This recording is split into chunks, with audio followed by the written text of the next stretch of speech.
Then Delvin Cook's next team odds, Miami plus 125, which just makes way too much sense with Mike McDaniels calling the plays, and we know what he likes to do with his running backs. Delvin Cook could still probably catch like 40 to 50 balls out of the backfield. He could probably still give you 1,200 yards rushing.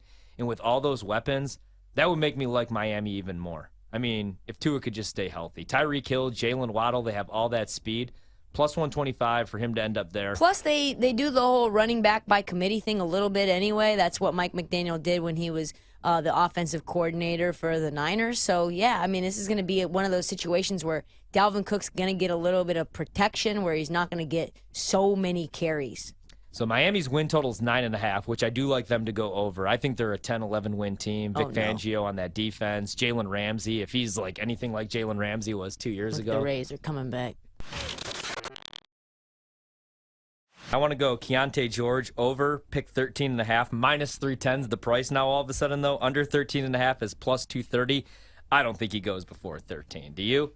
No, I don't. I think the place that's the best fit for him, and this is why they're mocking it at 13, or that's why Vegas is setting the line at 13.5. I think he goes 14 to New Orleans. I think that's an interesting place for him to continue to develop with C.J. McCollum. They want a guard.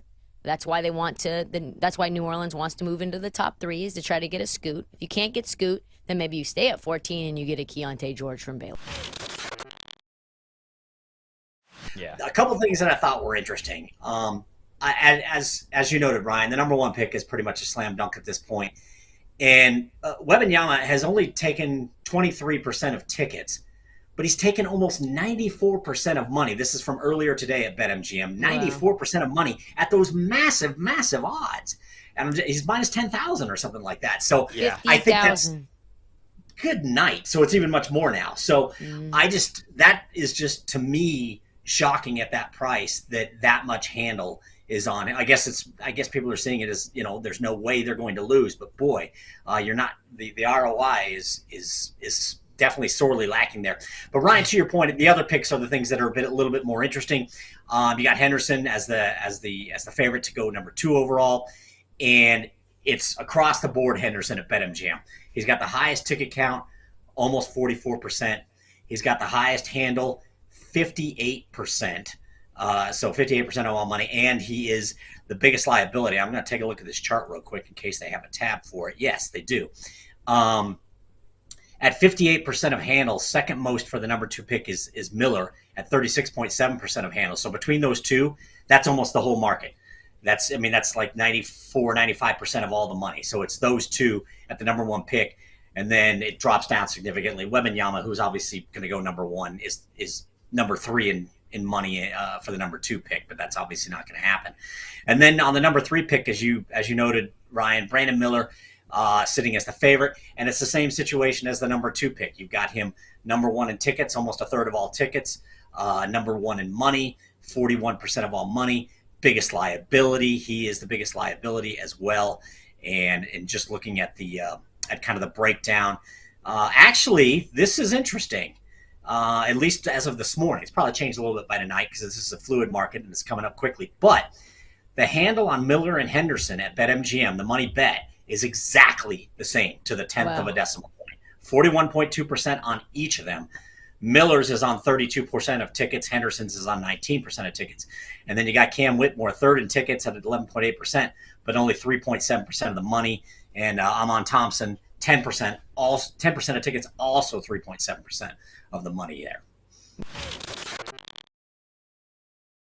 All of the intel right now, everything I've heard is that they like Brandon Miller. That's been the case since the night of the lottery. Once they moved up to number 2, that's where they were leaning. That's where it's been since then. But I just, I'm sure anybody who, I personally wasn't betting on anything last year, but I'm sure you guys all, remember very well what happened last year when it was a lock that Jabari Smith was going to go number 1. And then like 12 hours before the draft, the lines just shifted radically. And suddenly Paolo Banchero is going to be the number 1 pick and then ends up being the number 1 pick. So I'm not going to 100% believe anything until they make it official. But as of right now, everything you're hearing is that Brandon Miller is the guy for Charlotte. Say that they do give us the okey doke, Sean, which is what me, the Portland Trailblazer fan since I was 6 years old feels is going to happen. I feel like there's really not been a lot of news about how the Blazers organization feels about Brandon Miller. Obviously, he came in late. They worked out both Thompson twins before him. They worked out Cam Whitmore before him. Do you have intel in terms of just if Brandon Miller were to fall to 3, how Portland would feel about that? I think they'd be very happy if that happened. Right now, I don't have a feel on between Scoot and Miller who they would prefer. Obviously, if the plan is to make the pick and then somehow still convince Damian Lillard that that's the thing, that it's worth sticking around. Miller would be the cleaner fit as far as, positionally. There's not as much overlap there. I do know that it's going to be between one of those two. Whichever one Charlotte, if they do keep the pick, whichever one of those two Charlotte doesn't take is who they're going to take. I wouldn't expect them to go off the board and take one of the twins or take Cam Whitmore. I think they, like most front offices, view it as, obviously, Wembanyama is in his own tier. You take him out of the conversation because there's no drama at all about what San Antonio is going to do. But I think Portland is in line with most other front offices, thinking that Scoot and Miller are kind of on their own tier, and then there's a little bit of a gap between anybody else. So whichever one of Scoot or Miller Charlotte doesn't take, if Portland uses the pick, they're going to be very, very happy to get. What do you think that fit would look like, Scoot and Dame in the same backcourt? Would you like that? Do you think Dame would like that? Well, those are two very different questions, and I think that one person's opinion about this matters a lot more than anybody else's. And I think there are people in the Blazers organization that think that they would be able to play together. Scouts and draft analysts that I've talked to think that they would be able to play together.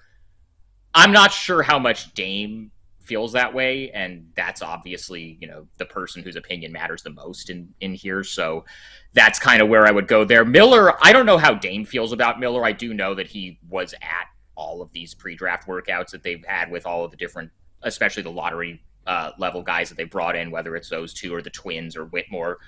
He's been there, so he's seen them all up close. Presumably he's talked to them. I'm sure he has thoughts because he watches as much basketball as anybody, and he has thoughts about everybody. But I don't know how he feels about Brandon Miller. I just know that in general, I have heard that keeping the pick is not an outcome that's going to work for people on in his camp. Yeah, and that's the thing. And we keep seeing in the news that that the Blazers are trying to put together a massive package to get somebody to pair with Dame that's going to make this team a contender. In your world, what are those players that are highly coveted that you could see the Blazers going after, whether they're successful or not? It's not a very long list, because the thing you have to keep in mind, and I think, them making it known that they're ready to use the pick, part of that is posturing, and part of it is just that's how you're supposed to negotiate is, hey, if you don't make us a good enough offer, we're happy to keep the pick. But they also, I think, feel like with the new CBA, you just saw what Phoenix did trading for Bradley Beal. Now you have 3 guys with, him, Durant, and Booker making a ton of money, and you basically are over that second apron that's going to kick in the new CBA. And so now you have, so much more limited ability to build the roster. I think they genuinely do, besides it being a good negotiating tactic, they do genuinely feel like having a potential star like a Scoot Henderson or a Brandon Miller on a rookie scale deal makes it a lot easier to build the rest of the roster around, Damian Lillard, who's making what he's making, and Jeremy Grant, who I still expect that they're going to re-sign.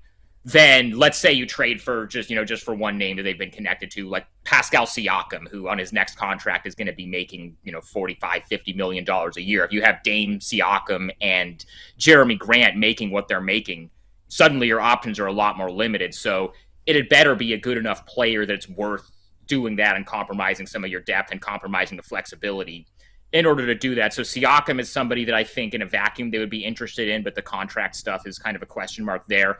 Mikal Bridges, I think, is still the, plan A and the guy that Dame would want. As of right now, I don't think that Brooklyn is really open to moving him at this point. That I haven't heard anything to suggest that their stance has changed on that. But if that became available, that's something I think they would jump at because I think that's the one that checks all the boxes.